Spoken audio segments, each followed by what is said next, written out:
வணக்கம். இன்னைக்கு நம்ம பார்க்க போற ஒரு இன்ஃபர்மேஷன் என்னன்னா regarding the vaccination in Qatar. அதாவது ஒரு சில தகவல்கள் வேக்சினேஷன் கத்தார்ல என்ன ப்ராசஸ் என்ன ப்ரொசீஜர் இப்போ இருக்கு.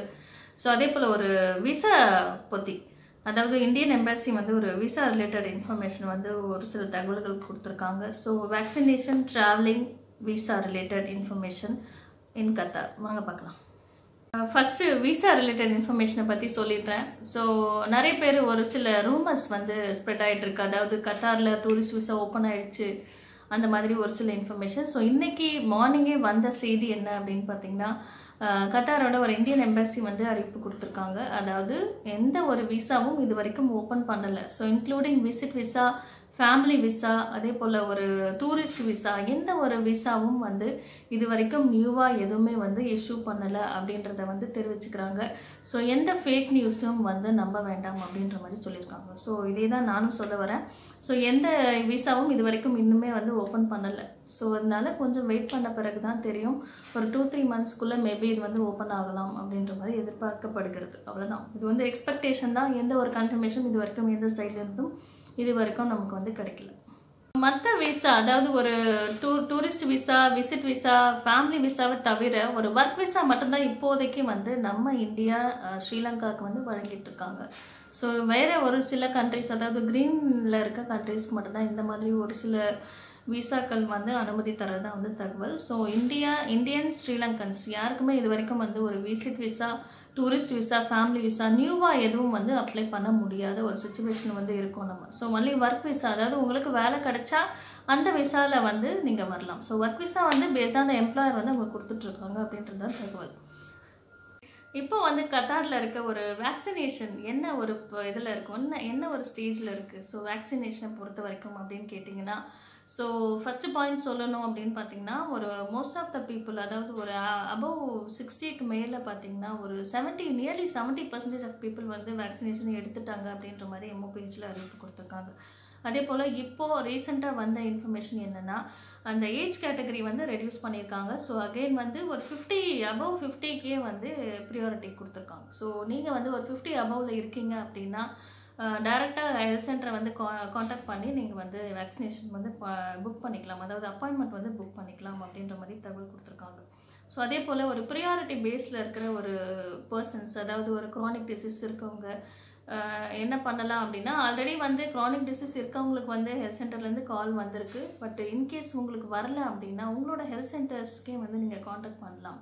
அப்படி இல்லை அப்படின்னா 1600க்கே கால் பண்ணி இந்த மாதிரி நீங்கள் எடுத்துக்கணும் அப்படின்னு விரும்புகிறீங்க அப்படின்னா, இன்ட்ரெஸ்ட் இருக்குது அப்படின்னா அதுவும் கால் பண்ணலாம். ஸோ அது இல்லாமல் அந்த ஃபார்மில் கூட போயிட்டு நீங்கள் ஃபார்மில் ரெஜிஸ்டர் பண்ணி வச்சிங்கன்னா உங்களுக்கு கூடிய சீக்கிரத்தில் கால் வரும் அப்படின்ற மாதிரி சொல்லியிருக்காங்க. ஸோ என்னென்னா இந்த ஏஜ் கேட்டகரி ரெடியூஸ் பண்ணியிருக்காங்க. ஸோ அபவ் 50லேருந்து இது வேக்சினேஷன் இப்போ ப்ரியாரிட்டியில் இருக்குது. இப்போ ஒரு வேக்சினேஷன் சென்டர் அதாவது இந்த கத்தார் கன்வென்ஷன் சென்டரில் பார்த்தீங்கன்னா இந்த வேக்சினேஷன் சென்டர் அப்படின்ற மாதிரி ஒரு டெம்பரரியாகவே ஆரம்பிச்சிருக்காங்க கத்தாரில். ஸோ இங்கே நம்ம டைரெக்டாக போயிட்டு வேக்சினேஷன் போட முடியாது. ஸோ ப்ரியர் அப்பாயின்மெண்ட் வேணும். அதாவது உங்களுக்கு ஒன்று கால் வந்திருக்கணும், இல்லை எஸ்எம்எஸ் வந்திருக்கணும். ஸோ அவங்க கொடுக்குற அந்த அப்பாயின்மெண்ட் டைமில் போயிட்டு தான் நம்ம வேக்சினேஷன் எடுத்துக்க முடியும் அப்படின்ற மாதிரி சொல்லியிருக்காங்க. ஸோ அது இல்லாமல் ஹெல்த் சென்டர் மூலமாக நமக்கு கால் வருது, எஸ்எம்எஸ் வருது, இந்த மாதிரியும் பண்ணிகிட்ருக்காங்க. ஸோ அது இல்லாமல் இப்போ ரீசெண்டாக லுசைலில் ஒரு டிரைவின் வேக்சினேஷன் சென்டர் ஆரம்பிச்சிருக்காங்க கத்தாரில். ஸோ இந்த டிரைவினில் பார்த்தீங்கன்னா ஃபஸ்ட்டு டோஸ் அதாவது நீங்கள் ஃப்ரெஷ்ஷாக வேக்சினேஷன் போட போகிறீங்க அப்படின்னா உங்களுக்கு இந்த டிரைவினில் பண்ண முடியாது. ஸோ என்ன சொல்லியிருக்காங்கன்னா, ஆல்ரெடி ஃபஸ்ட் டோஸ் முடித்த பர்சன்ஸ் செகண்ட் டோஸ் எடுக்கணும் அப்படின்னா அவங்க அந்த டேட் அதாவது அவங்க இப்போ ப்ரிஸ்கிரைப் டேட்டில் போயிட்டு அந்த ஒரு செகண்ட் டோஸை டிரைவின்லேயே எடுத்துக்கலாம் அப்படின்ற மாதிரி சொல்லியிருக்காங்க. ஸோ ஃபஸ்ட்டு டோஸ்க்கு கிடையாது இந்த டிரைவினில், செகண்ட் டோஸ் அப்படின்றத தெளிவுபடுத்தியிருக்காங்க. ப்ரியாரிட்டியை பொறுத்த வரைக்கும் க்ரானிக் டிசீஸ், அப்புறம் இப்போ ஒரு அபவ் 50க்கு மேலே ப்ரியாரிட்டியில் வராங்க. அது இல்லாமல் இப்போ ஒரு டீச்சிங் அதாவது ஸ்கூலில் ஒர்க் பண்ணுற ஸ்டாஃப்ஸ்க்கு, டீச்சிங் ஸ்டாஃப், அப்புறம் நான் டீச்சிங் ஸ்டாஃப் எல்லாருக்குமே இப்போ ஒரு ப்ரியாரிட்டி கொடுத்துருக்காங்க. ஸோ அவங்க எல்லாமே போட்டுட்ருக்காங்க. ஸோ அதே போல் இன்னும் என்ன இன்ஃபர்மேஷன் அப்படின்னு பார்த்தீங்கன்னா, ஸ்கூலில் ஒர்க் பண்ணுற டீச்சர்ஸ் எல்லாருக்குமே ஆக்சுவலாக ஒரு வேக்சினேஷன் சர்டிஃபிகேட் இந்த மார்ச் 21க்குள்ளே சப்மிட் பண்ணணும். ஸோ அந்த சர்டிஃபிகேட் இருந்தால் தான் அவங்க ஸ்கூலுக்கு என்ட்ரு ஆக முடியும் அப்படின்ற மாதிரி தகவலும் கொடுத்துருக்காங்க. ஸோ இதுதான் ஒரு வேக்சினேஷனை பற்றி இவ்வளோ தான் தகவல். ஸோ அதுக்கப்புறம் ஒரு குவாரண்டைன் ரூல்ஸ் வந்து ஒரு சில சேஞ்சஸ் வந்து கொண்டு வந்திருக்காங்க. ஸோ அதை பற்றி பார்க்கலாம். இப்போ குவாரண்டைனை பற்றி சொல்லணும் அப்படின்னு பார்த்தீங்கன்னா 14 days கிடையாது, நார்மல் அதே 7 days ஆஃப் ஹோட்டல் குவாரண்டைன் தான்.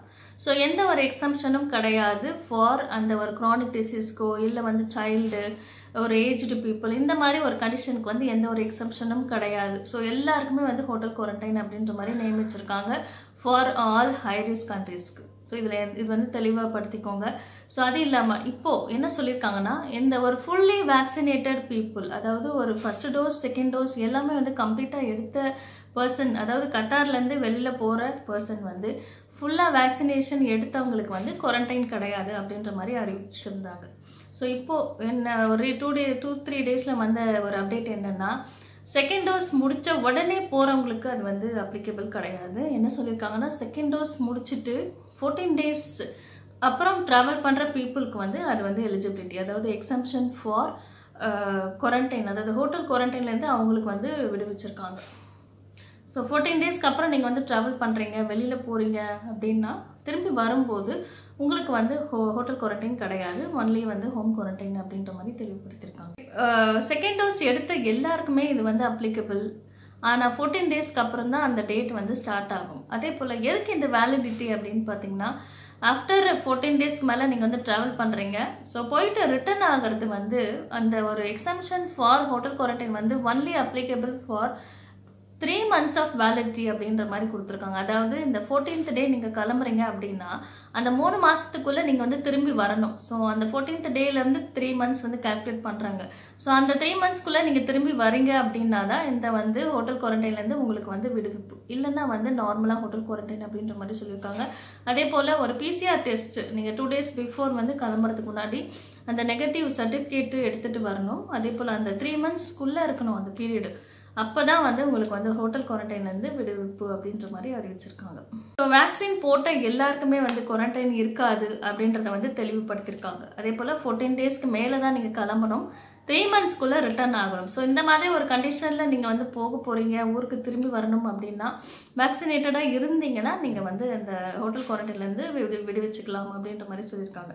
அதே போல் வேறு கண்ட்ரீஸில் நீங்கள் வந்து ஒரு வேக்சினேஷன் எடுத்திருக்கீங்க, ஸோ அது வந்து இங்கே வந்து அப்ளிகபிளா, ஸோ அதை வந்து நம்ம இங்கே ப்ரூஃபாக காட்டிட்டு நம்ம வந்து ஹோட்டல் குவாரண்டைன் வந்து எக்ஸப்ஷன் பண்ணிக்கலாமா அப்படின்னு கேட்டிங்கன்னா கிடையாது அப்படின்ற மாதிரி சொல்லியிருக்காங்க. So only Qatar vaccinated people மட்டும்தான், அதுவும் ஃபுல்லி வேக்சினேட்டட் பீப்புளுக்கு மட்டும்தான் அந்த எக்ஸம்ஷன் ஃபார் ஹோட்டல் குவாரண்டைன், அதுவும் இட்ஸ் வேலிடிட்டி, அது வேலிட் டில் 3 months அப்படின்ற மாதிரி கொடுத்துருக்காங்க. ஓவராலாக ஒரு விசா ரிலேட்டட் இன்ஃபர்மேஷன் அப்படின்னு பார்த்தீங்கன்னா, எந்த ஒரு நியூ விசாவும் இது வரைக்கும் எதுவும் அனௌன்ஸ்மெண்ட் இல்லை, எக்ஸப்ட் அந்த ஒரு ஒர்க் விசா மட்டும்தான். ஸோ குவாரண்டைனை பொறுத்த வரைக்கும், ஸோ இங்கேருந்து நீங்கள் கிளம்புறீங்க அப்படின்னா நீங்கள் வேக்சினேஷன் போட்டுட்டு போனீங்கன்னா அந்த 3 monthsக்குள்ளே திரும்பி வந்தீங்கன்னா உங்களுக்கு வந்து ஒரு ஹோட்டல் குவாரண்டைன் கிடையாது, ஹோம் குவாரண்டைன் அப்படின்ற மாதிரி சொல்லிட்டாங்க. அதே போல் கொரோனா கேசஸ் அப்படின்னு பார்க்கும்போது கிராஜுவலாக ஒரு 450, 490, அதாவது 500 கீழே வந்து இருக்குது டெய்லி பார்த்தீங்கன்னா. ஸோ இப்போ ஒரு ஆக்டிவ் கேசஸ் அப்படின்னு பார்க்கும்போது பார்த்தீங்கன்னா 10,500 சம்திங் வந்து ஆக்டிவ் கேசஸில் இருக்குது. ஸோ இது வரைக்கும் வந்து ஒரு 15 lakhs பீப்புளுக்கு வந்து டெஸ்ட் பண்ணியிருக்கிறாங்க. ஸோ இதுவே வந்து பெரிய ஒரு விஷயம் தான் இது. ஸோ நார்மலான ஒரு சிச்சுவேஷன் தான், பட் ஸ்டில் வந்து ஒரு நார்மல் கிடையாது, அந்த ஒரு நியூ ஸ்டேஜில் தான் இருக்குது. இந்த தகவல் கண்டிப்பாக உங்களுக்கு ஒரு யூஸ்ஃபுல்லாக இருக்கும் அப்படின்னு நினைக்கிறேன். ஸோ உங்களுக்கு ஏதாவது ஒரு குவரிஸ் கமெண்ட்ஸ் இருக்குது அப்படின்னா என்னோட மெயில் ஐடிக்கு வந்து காண்டாக்ட் பண்ணுங்கள். ஸோ வேறு ஒரு தகவலோடு சந்திக்கிறேன். தேங்க்ஸ் ஃபார் வாட்சிங் அண்ட் see next video.